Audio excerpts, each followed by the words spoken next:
Hello everyone, welcome back to my channel. അപ്പോൾ നമ്മുടെ SSC MTS എക്സാമിൻ്റെ shift analysis സീരീസിലെ നെക്സ്റ്റ് വീഡിയോ ആണ് കേട്ടോ. നമുക്കിന്ന് 10th ഫെബ്രുവരിയുടെ സെക്കൻഡ് ഷിഫ്റ്റ് അനാലിസിസ് വീഡിയോ ആണ്. ഓക്കെ, നമുക്ക് എന്തായാലും ക്വസ്റ്റ്യൻസിലേക്ക് പോവാം. So the first question is, who is the author of the book and equal music? And equal music എന്ന ബുക്കിൻ്റെ ഓതർ ആരാണ്? ഇറ്റ്സ് വിക്രം സേത്ത്. ആരാണ്? വിക്രം സേത്ത് ആണ്. ആൻഡ് ഈക്വൽ മ്യൂസിക് എന്ന ബുക്കിൻ്റെ ഓതർ ആരാണ്? വിക്രം സേത്ത് ആണ്.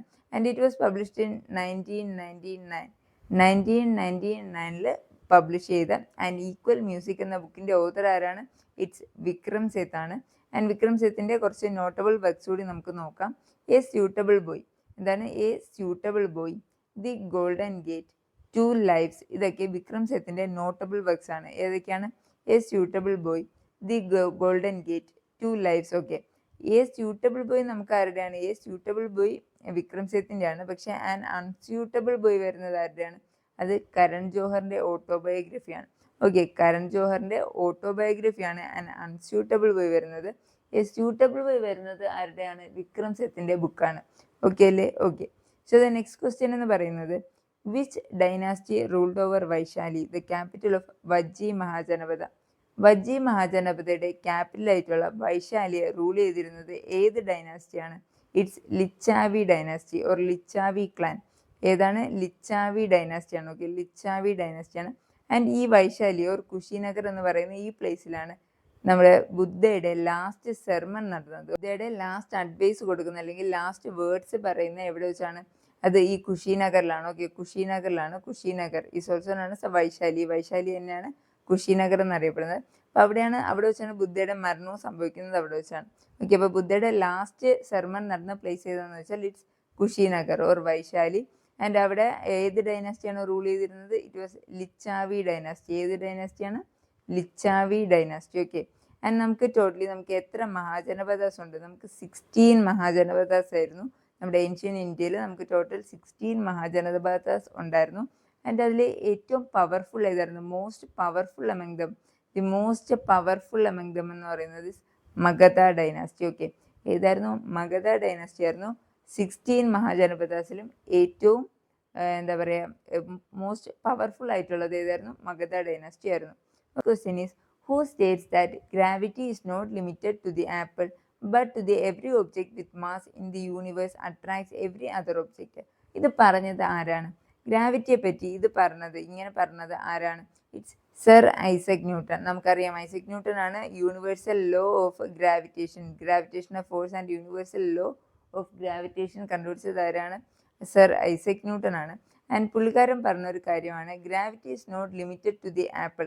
അതെന്തുകൊണ്ടാണ് നമുക്കതറിയാം. ടെക്സ്റ്റ് അറിയാം നമുക്ക്. ഐസക് ന്യൂട്ടൻ്റെ തലയിൽ ആപ്പിൾ വീണിട്ടാണ് എന്നുള്ളൊരു കോണ്ടെക്സ്റ്റിനെ ബേസ് ചെയ്തിട്ടാണ് പുള്ളിക്കാരൻ ഈ ഒരു ഡയലോഗ് പറയുന്നത്.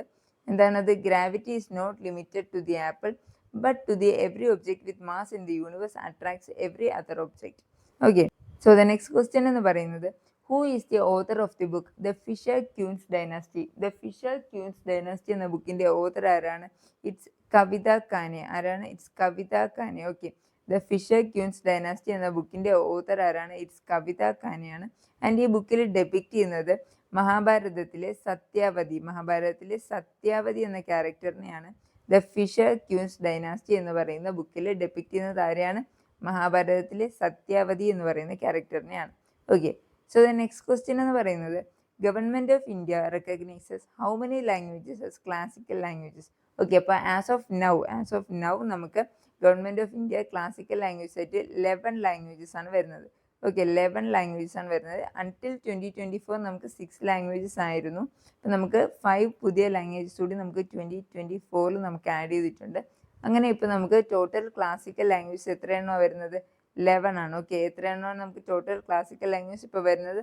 It's 11. And these classical language ഏതൊക്കെയാണെന്ന് നോക്കിയേ. തമിഴ്, സാൻസ്ക്രിറ്റ്, കന്നഡ, തെലുങ്കു, മലയാളം ആൻഡ് ഒഡിയ. ഇത് 6 നമുക്ക് ഓൾറെഡി ഉണ്ടായിരുന്നതാണ്. ഏതൊക്കെയാണ്? തമിഴ്, സാൻസ്ക്രിറ്റ്, കന്നഡ, തെലുങ്കു, മലയാളം ആൻഡ് ഒഡിയ. ഇതിൽ തമിഴിനാണ് നമുക്ക് ഫസ്റ്റ് 2004 ഐ ഗസ് 2004 എന്തുവാണ് തമിഴിന് നമുക്ക് ക്ലാസിക്കൽ ലാംഗ്വേജ് റെക്കഗ്നൈസേഷൻ കിട്ടുന്നത്. ഫസ്റ്റ് കിട്ടുന്നത് തമിഴിലാണ്. ആൻഡ് ദെൻ ഈ ഒരു 6 എണ്ണത്തിന് നമുക്ക് ഓൾറെഡി ക്ലാസിക്കൽ ലാംഗ്വേജ് ആയിട്ട് അക്സെപ്റ്റ് ചെയ്തിരുന്നതാണ്.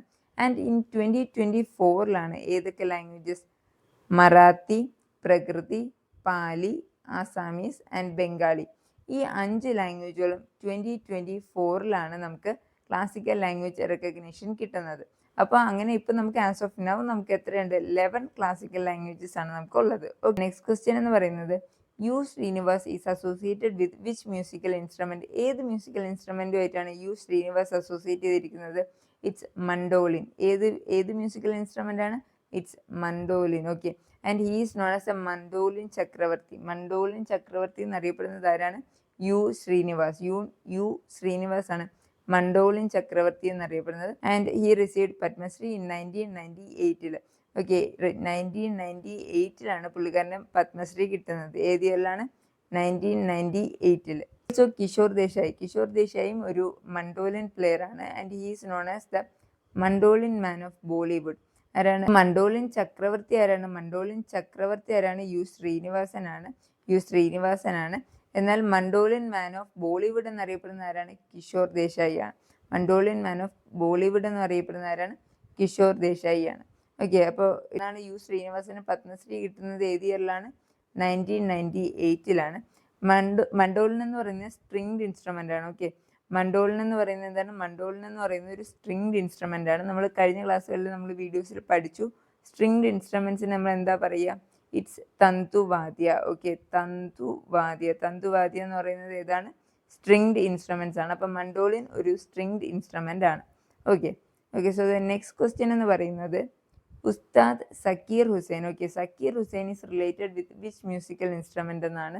സക്കീർ ഹുസൈൻ ഏത് മ്യൂസിക്കൽ ഇൻസ്ട്രുമെന്റ് ആണ്? തബലയാണ്. ഓക്കെ, തബലയാണ്. സക്കീർ ഹുസൈൻ ഏത് മ്യൂസിക്കൽ ഇൻസ്ട്രുമെന്റ് ആണ്? തബലയായിട്ടാണ് റിലേറ്റ് ചെയ്തിരിക്കുന്നത്. ആൻഡ് അതുപോലെ തന്നെ അസോസിയേറ്റഡ് ആയിട്ടുള്ള തബല ആർട്ടിസ്റ്റുകളാണ് കൊടുത്തിരിക്കുന്നത്. ആരൊക്കെയാണ്? അല്ലാറക്ക, അതും ഉസ്താദ് അല്ലാറക്കയാണ്. ഓക്കെ, ഉസ്താദ് അല്ലാറക്ക. സബ്രീസ് ഖാൻ, ഉസ്താദ് അല്ലാറക്ക, ഉസ്താദ് സക്കീർ ഹുസൈൻ, ഉസ്താദ് അല്ലാറക്കയ്ക്ക് ആരാണ്? തബല പ്ലേയേഴ്സ് ആണ്. ഓക്കെ, ഏത് മ്യൂസിക്കൽ ഇൻസ്ട്രുമെന്റ് ആണ്? തബലയാണ്. Okay, and in 2023 he received Padma Vibhushan. Okay, ആർക്കാണ്? നമ്മുടെ സക്കീർ ഹുസൈൻ. ഓക്കെ, ഉസ്താദ് സക്കീർ ഹുസൈന് 2023 നമുക്ക് പത്മവിഭൂഷൺ കിട്ടിയുണ്ടായി. കാരണം പത്മശ്രീയും പത്മഭൂഷണും ഒക്കെ കിട്ടിയിട്ടുള്ള ഒരാളാണ്. And several Grammy awards also. Okay, Grammy അവാർഡ്സും ഒരുപാട് കിട്ടിയിട്ടുള്ള ഒരാളാണ്. ബട്ട് ഇന്ത്യയുടെ second highest civilian award. Okay, second highest civilian അവാർഡായിട്ടുള്ള പത്മവിഭൂഷൺ 2023 പുള്ളിക്കാരന് കിട്ടുന്നത്. ഓക്കെ, ആർക്കാണ്? സക്കീർ ഹുസൈന് പത്മവിഭൂഷൺ കിട്ടുന്ന ഇയർ ഏതാണ്?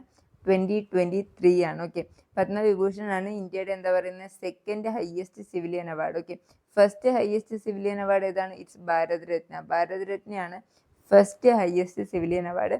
സെക്കൻഡ് ആണ് ഇത് വരുന്നത് പത്മവിഭൂഷൺ. അപ്പോൾ സക്കീർ ഹുസൈന്, തബല പ്ലെയർ ആയിട്ടുള്ള സക്കീർ ഹുസൈന് 2023 പത്മവിഭൂഷൺ കിട്ടുകയുണ്ടായി.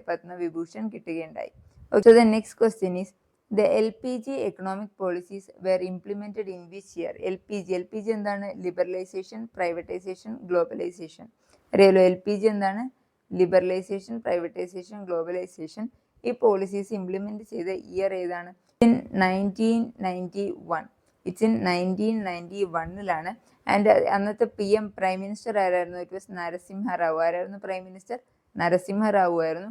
ആൻഡ് ഫിനാൻസ് മിനിസ്റ്റർ ആരായിരുന്നു? മൻമോഹൻ സിംഗ് ആയിരുന്നു. ഓക്കെ, നരസിംഹറാവു ആയിരുന്നു prime minister and finance minister ആയിരുന്നു മൻമോഹൻ സിംഗ്. നടപ്പിലാക്കുമ്പോഴാണ് LPG എന്താണ്? Liberalisation, privatisation and globalisation policy 1991 നടപ്പിലാക്കുമ്പോഴാണ്. ഓക്കെ, ക്വസ്റ്റ്യൻ എന്ന് പറയുന്നത് in which year did radio broadcasting formally start in India? ഇന്ത്യയിൽ റേഡിയോ ബ്രോഡ്കാസ്റ്റിംഗ് എന്താണ്? റേഡിയോ ബ്രോഡ്കാസ്റ്റിംഗ് സ്റ്റാർട്ട് ചെയ്ത ഇയർ ആണ് ചോദിച്ചിരിക്കുന്നത്. പറയുമ്പോൾ ഇറ്റ്സ് 1927. ഏത് ഇയറിലാണ്? 1927. It's in July 23rd. എന്നാണ്? July 23rd of 1927. Okay, July 23rd 1927 radio broadcasting ഇന്ത്യയിൽ ഫോർമലി സ്റ്റാർട്ട് ചെയ്യുന്നത്. ആൻഡ് ലേറ്റർ അത് സ്റ്റാർട്ട് ചെയ്തത് ഏത് കമ്പനിയാണ്? ഇന്ത്യൻ ബ്രോഡ്കാസ്റ്റിംഗ് കമ്പനിയാണ്. ഓക്കെ, ഫസ്റ്റ് പ്രൈവറ്റ് ബ്രോഡ്കാസ്റ്ററുള്ള ഇന്ത്യൻ ബ്രോഡ്കാസ്റ്റിംഗ് കമ്പനി ബോംബെയിലും അതുപോലെ തന്നെ കൽക്കട്ടയിലും ഉണ്ട് കേട്ടോ. ബോംബെ ആൻഡ് കൽക്കട്ടയിലുള്ള ഇന്ത്യൻ ബ്രോഡ്കാസ്റ്റിംഗ് കമ്പനിയാണ് സ്റ്റാർട്ട് ചെയ്യുന്നത്. And later in 1930 government of India അത് ഏറ്റെടുക്കുകയുണ്ടായി. 1930 ഗവൺമെൻറ് ഓഫ് ഇന്ത്യ അത് ഏറ്റെടുക്കുകയുണ്ടായി. ആൻഡ് ഇൻ 1936 അതെന്താവുന്നത്? ഓൾ ഇന്ത്യ റേഡിയോ ആവുന്നത്. എന്നാണ് 1936 ഓൾ ഇന്ത്യ റേഡിയോ ആവുന്നത്. ഓക്കെ, അപ്പോൾ റേഡിയോ ബ്രോഡ്കാസ്റ്റിംഗ് സ്റ്റാർട്ട് ചെയ്ത ഇയർ എന്ന് പറയുന്നത് 1927 ആണ്. 1930 ഇന്ത്യ ഗവൺമെൻറ് അതിനെ ഹാൻഡ് ഓവർ ചെയ്യുന്നുണ്ട്. ദെൻ ഇൻ 1936 അത് ഓൾ ഇന്ത്യ റേഡിയോ ആവുന്നത്. ആൻഡ് ഓൾ ഇന്ത്യ റേഡിയോ എന്താണ്? എയർ ആണ് കേട്ടോ. ഓൾ ഇന്ത്യ റേഡിയോ നമുക്കറിയാം, എയർ ആണ് ഓൾ ഇന്ത്യ റേഡിയോ. അത് 1936 വരുന്നത്. Okay, so the next question എന്ന് പറയുന്നത് lowest population density. Actually lowest population density ആയിരുന്നു കേട്ടോ ക്വസ്റ്റ്യൻ ഉണ്ടായിരുന്നത്. ഞാൻ ഹയസ്റ്റ് കൂടെ ആഡ് ചെയ്തതാണ്. ഓക്കെ, അപ്പോൾ lowest population density as per 2011 census lowest population density വരുന്ന സ്റ്റേറ്റ് ഏതാണ്? ഇറ്റ്സ് അരുണാചൽ പ്രദേശ്. ഇതൊക്കെ നമുക്ക് കഴിഞ്ഞ ക്വസ്റ്റ്യൻസ് ഉണ്ടായിരുന്നു, നമ്മൾ വീഡിയോസ് ചെയ്തിട്ടുണ്ട് ഇതിനെല്ലാം പറ്റി. അപ്പോൾ ഏതാണ് ലോവസ്റ്റ് പോപ്പുലേഷൻ ഡെൻസിറ്റി വരുന്നത്? അരുണാചൽ പ്രദേശാണ്. ഓക്കെ, ആൻഡ് ഹയസ്റ്റ് വരുന്നത് ബീഹാറിലാണ്. ഹയസ്റ്റ് പോപ്പുലേഷൻ ഡെൻസിറ്റി വരുന്നത് എവിടെയാണ്? ബീഹാറിലാണ്. ആൻഡ് ലോവസ്റ്റ് പോപ്പുലേഷൻ ഡെൻസിറ്റി വരുന്നത് എവിടെയാണ്? അരുണാചൽ പ്രദേശിലാണ്. Okay, so the next question എന്ന് പറയുന്നത് the Kheda district site of Kheda Satyagraha belongs to which state? നമുക്കറിയാം ഖേദ സത്യാഗ്രഹ മഹാത്മാഗാന്ധി 1918 അല്ലേ? അതെ 1918 ഖേദ സത്യാഗ്രഹം നടന്നത് ഏത് ഡിസ്ട്രിക്റ്റിലാണ്? ഖേദ ഡിസ്ട്രിക്റ്റിലാണ്. ഖേദ ഡിസ്ട്രിക്ട് ഏത് സ്റ്റേറ്റിലാണ്? അത് ഗുജറാത്തിലാണ്. ഓക്കെ, എവിടെയാണ് ഖേദ ഡിസ്ട്രിക്ട് വരുന്നത്? എവിടെയാണ്? ഗുജറാത്ത് സ്റ്റേറ്റിലാണ്. ആൻഡ് ദിസ് ഖേദ സത്യാഗ്രഹം നടന്ന ഇയർ ഏതാണ്? 1918. ഓക്കെ, ഏത് ഇയറിലാണ്? 1918 and it was led by Mahatma Gandhi along with ആരാണ്? സർദാർ വല്ലഭായ് പട്ടേൽ. ഓക്കെ, മഹാത്മാഗാന്ധിയുടെ കൂടെ ആരുണ്ടായിരുന്നു? സർദാർ വല്ലഭായ് പട്ടേൽ. അപ്പോൾ it was led by Mahatma Gandhi and Sardar Vallabhbhai Patel in 1918. ഏത് സത്യാഗ്രഹമാണ്? ഖേദ സത്യാഗ്രഹ. എന്തിനെതിരെയായിരുന്നു? നമുക്ക് ഖേദയിലുള്ള പെസൻസ്, അതായത് അവിടെ ഫാമേഴ്സിന് ലാൻഡ് ടാക്സ് കൊടുക്കുന്നതിനെതിരെയായിരുന്നു. ഓക്കെ, ലാൻഡ് ടാക്സ് ഒരു ഫെമൈൻ ഉണ്ടായിട്ട് പോലും നമുക്ക് ലാൻഡ് ടാക്സ് കൊടുക്കേണ്ട ഒരു അവസ്ഥ വന്നു. അപ്പം അതിനെതിരെ നടത്തിയൊരു സത്യാഗ്രഹമാണ് ഇത് ഖേദ സത്യാഗ്രഹ. ഓക്കെ, 1918 അതിനെതിരെ നടത്തിയൊരു സത്യാഗ്രഹമാണ് Kheda Satyagraha. Okay, so the next question is in which year did emperor Harshavardhan pass away? ഏത് വർഷത്തിലാണ് ഹർഷവർദ്ധന്റെ മരണം ഉണ്ടാകുന്നത്? ഏത് വർഷത്തിലാണ്? It was in 647 AD. ഏത് ഇയറിലാണ്? 647. ഏത് ഇയറിലാണ്? 647. ഓക്കെ, ഏത് ഇയറിലാണ്? 647 AD. ഏത് ഡൈനാസ്റ്റിയുടെ റൂളറാണ് ഹർഷവർദ്ധൻ? ഏത് ഡൈനാസ്റ്റിയുടെ റൂളറാണ്? പുഷ്യഭൂതി ഡൈനാസ്റ്റി. ഏത് ഡൈനാസ്റ്റിയാണ്? Pushyabhuti dynasty or Harsha dynasty എന്നും അറിയപ്പെടുന്നുണ്ട്. Pushyabhuti dynasty because it was founded by Pushyabhuti. Okay, Pushyabhuti start ചെയ്ത പുഷ്യഭൂതി ഡൈനാസ്റ്റിയിലെ റൂളറാണ് Harshavardhan. And he was passed away in 647 AD. ഏത് ഇയറിലാണ്? 647 AD. ആൻഡ് ഡിഫീറ്റ് ചെയ്യുന്നത് ആരാണ്? നമുക്ക് കഴിഞ്ഞ ദിവസം പഠിച്ചു അല്ലെ, പുലക്കേഷ്യൻ II. ആരാണ് ഡിഫീറ്റ് ചെയ്യുന്നത്? പുലക്കേഷ്യൻ II. ചാലുക്യ ഡൈനാസ്റ്റിയിലെ പുലക്കേഷ്യൻ II റൂളറാണ് ഹർഷവർദ്ധനെ ഡിഫീറ്റ് ചെയ്യുന്നത്. ആൻഡ് അത് നടക്കുന്ന ഇയർ 618 AD. ഏത് ഇയറിലാണ്? 618 AD.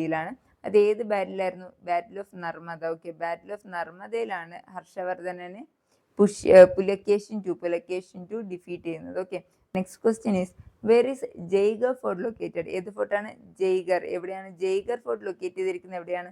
നമുക്ക് ഓർത്തു വയ്ക്കാൻ പറ്റും. നമുക്ക് ജയ്ഗർ. ഓക്കെ, നമുക്ക് ജയ്ഗർ എവിടെയാണ്? ജയ്പൂർ. ഓക്കെ, ജയ്ഗർ എവിടെയാണ്? ജയ്പൂർ. ജയ്പൂർ നമുക്കറിയാം എവിടെയാണ്? രാജസ്ഥാനിലാണ്. ഓക്കെ, അപ്പൊ വരുന്നത് Jaipur. Okay, and it is also known as a victory fort എന്നുകൂടി അറിയപ്പെടുന്നുണ്ട്. Okay, Jaigarh fort is also known as എന്താണ്? Victory fort. Okay, next question എന്ന് പറയുന്നത് next and the last question ആണ്. Where was Prarthana Samaj established? പ്രാർത്ഥന സമാജ്. ഓക്കെ, പ്രാർത്ഥന സമാജ് നമുക്കറിയാം ആരുടെയാണ്? ആത്മാറാം പാണ്ഡുരംഗാണ് ഫൗണ്ട് ചെയ്യുന്നത്. ആരാണ്? ആത്മാറാം പാണ്ഡുരംഗാണ് ഫൗണ്ട് ചെയ്യുന്നത്. ഏത്? പ്രാർത്ഥന സമാജ്. ആൻഡ് പ്രാർത്ഥന സമാജ് എസ്റ്റാബ്ലിഷ് ചെയ്തത് എവിടെയാണ്? ബോംബെയിലാണ്. എവിടെയാണ്? ബോംബെയിലാണ് ഇൻ 1867. ഏത് ഇയറിലാണ്? 1867 പ്രാർത്ഥന സമാജ് ബോംബെയിലെ ആത്മാറാം പാണ്ഡുരംഗ് സ്റ്റാർട്ട് ചെയ്യുന്നത്. ഓക്കെ, അപ്പോൾ ഏത് സമാജ്? പ്രാർത്ഥന സമാജ് ആരാണ്? ആത്മാറാം പാണ്ഡുരംഗ്. ആരാണ്? പ്രാർത്ഥന സമാജ് ആരാണ്? ആത്മാറാം പാണ്ഡുരംഗാണ് ബോംബെയിൽ ഇൻ 1867. ഓക്കെ, സോ അപ്പോൾ ഇന്നത്തെ നമ്മുടെ ക്ലാസ് ഇവിടെ കഴിയുകയാണ്. ഞാൻ ഇനിയും ഷിഫ്റ്റ് അനാലിസിസ് വീഡിയോസ് ഇടുന്നതായിരിക്കും. എൻ്റെ ചാനൽ ഇതുവരെ സബ്സ്ക്രൈബ് ചെയ്തിട്ടില്ല എങ്കിൽ സബ്സ്ക്രൈബ് ചെയ്യുക. കണ്ടന്റ് ഇഷ്ടപ്പെട്ടാൽ ഡെഫിനറ്റ്ലി ലൈക്ക് ചെയ്യുക, കമൻറ്റ് ചെയ്യുക. Okay, thank